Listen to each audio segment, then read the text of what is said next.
is telling us, because we are more concerned about our ailments and what's taking place in our life and how we feel. So there's a story in the Bible over in John, the 5th chapter.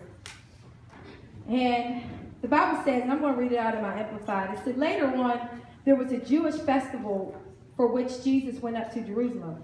Now there is in Jerusalem a pool near the sheep gate. This pool is, in the Hebrew, is called Bethesda, having 5 porches, alcoves, colonnades, and doorways. Now you got to get this in your mind. There's a huge pool, and around the pool was all these columns and all these porches and doorways. It was huge. It wasn't just a little pool. This was something that was very big, and it can hold a lot of people.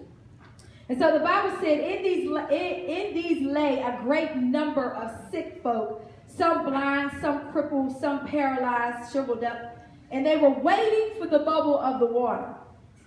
For an angel of the Lord went down at an appointed season into the pool and moved and stirred the water. And whoever then first, after the stirring up of the water, stepped in it was cured of whatever disease it had. Now let's go back up to the top part where he said they were all lying around waiting for this pool to be stirred. Now, that makes sense to me.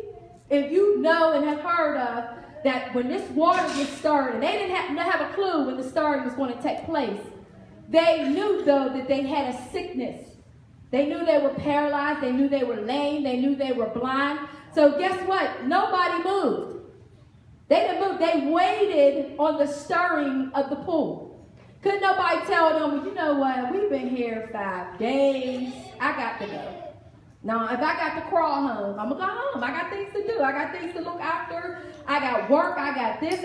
No, they stayed right there by the pool because they knew how important the stirring of the water was going to be. They knew that the stirring was going to heal them, cure them, the Bible said, of all of their sicknesses and diseases. And women, sometimes we get just like these people who have these ailments, and we don't see that when God is there ready to heal us,